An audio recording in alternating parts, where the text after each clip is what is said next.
और एक और बड़ी खबर, हमास कल इजराइल पर बड़ा हमला कर सकता है। जी हां, 7 नवंबर की तारीख का बार बार जिक्र हो रहा है क्योंकि इजराइल को दहलाया गया था 7 अक्टूबर को और अब 7 नवंबर आ रही है। 7 नवंबर को देखते हुए इजराइल में अलर्ट जारी किया गया है। पिछली बार की तरह हमले की तैयारी में है हमास।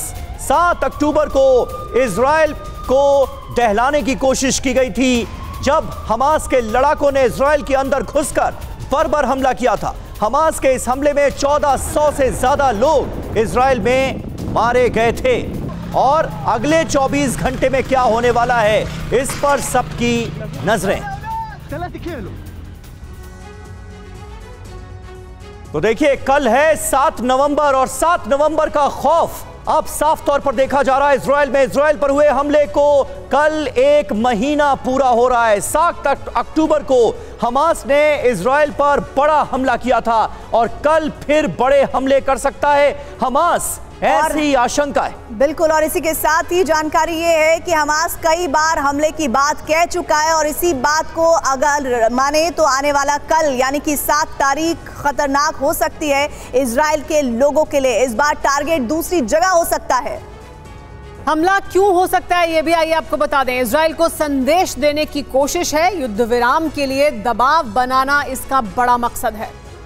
साथ ही एक और बड़ी खबर आपको बता दें, गाजा में युद्ध लंबा चलेगा ऐसी जानकारी मिल रही है। जंग पर इजराइल ने बड़ा बयान दिया है। सीज फायर को शब्दकोश से हटा दो, यानी सीज फायर की कोई गुंजाइश नहीं है। कुछ भी हो, हम रुकने वाले नहीं हैं, कहना है इजराइल का।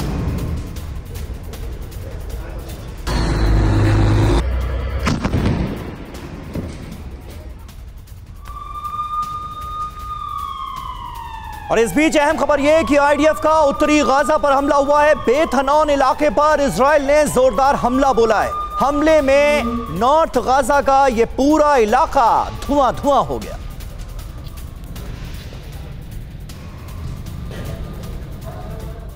बड़ी खबर इस बीच आ रही है। खबर यह कि हिजबुल्लाह को इजराइल की बड़ी चेतावनी। आईडीएफ के टॉप अफसर ने टीवी9 से कहा है, नसरुल्लाह गलती मत करे। हिजबुल्लाह के हमले का करारा जवाब दिया जा रहा है। आईडीएफ के अफसर ने यह भी बताया कि गाजा पट्टी में हम सर्किल को छोटा कर रहे हैं और हमास के मुख्य ठिकानों को साउथ गाजा से अलग किया जा रहा है।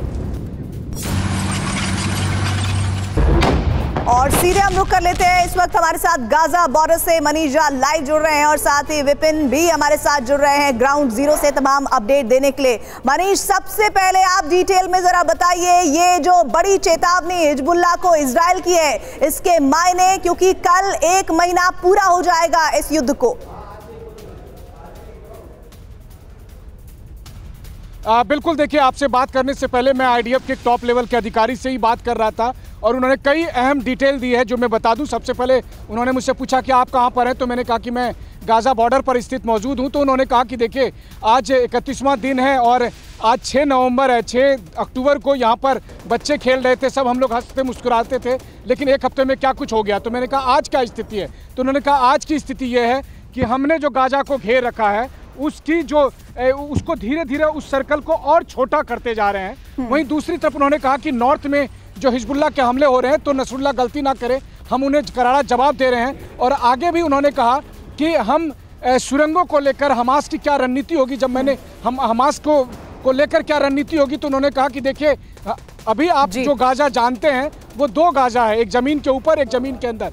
जमीन के ऊपर तो हम समतल कर रहे हैं एयर स्ट्राइक से, लेकिन जमीन के अंदर टनल में हम कैसे लड़ेंगे ये ऑपरेशन डिटेल तो नहीं बताएंगे, लेकिन इतना भरोसा रखिए कि आईडीएफ संभाल लेगी। तो कहने का मतलब यह है कि आईडीएफ की फिलहाल रणनीति यही है कि जिसको सर्कल किया गया है उसे धीरे धीरे करके बंद कर दिया जाए कि टनल के भीतर ही रहने को। आईडीएफ बहुत तेजी से एक्शन ले रहा है और जमीन के ऊपर, जमीन के नीचे गाजा में जो भी उन्हें लगता है कि ये ऐसी जगह है जिसको टारगेट करना चाहिए उसे टारगेट कर रहे हैं। लेकिन विपिन हमारे साथ मौजूद हैं।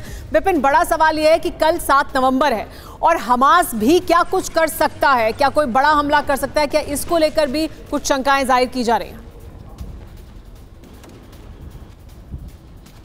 देखिए, शंकाएं तो जरूर जाहिर की जा रही हैं सुबैरा, लेकिन इसकी संभावना बहुत कम है। वजह यह है कि जिन सीमाओं को तोड़कर आए थे, आज की तारीख में उन सीमाओं से वो 15 से 20 किलोमीटर तक पीछे हैं और उनका दायरा सिमटता जा रहा है। उस दायरे को मैं आपको लाइव कैमरे पर दिखा रहा हूं और ये देखिए, सामने हम जहां पर खड़े हैं ये इजराइल की आखिरी जमीन है, ये सीमा है और इसके पास सामने जो कुछ भी आपको दिख रहा है वो गाजा की सीमा है और गाजा शहर पूरा आपको नजर आ रहा है। और सामने देखिए कैसे हमला किया गया है, ये ताजा हमला करने की बात की तस्वीर और उठता हुआ धुआं।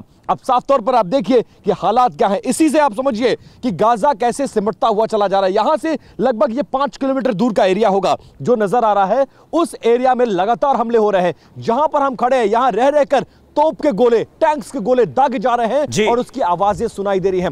रह रहकर हमें एयर रेड अलर्ट सायरन भी इस इलाके में सुनाई दे रहा है और ये उठता हुआ धुआं तस्दीक कर रहा है। देखिए बिल्कुल बिल्कुल विपिन बने रहे आप हमारे साथ। विपिन चौबे और हमारे सहयोगी मनीष झा इस वक्त इस खतरनाक वॉर जोन में मौजूद हैं और पल पल की अपडेट से हमें करा रहे हैं वाकिफ। गाजा को 2 हिस्सों में तोड़ा जा चुका है, काटा जा चुका है और नॉर्थ गाजा में इस वक्त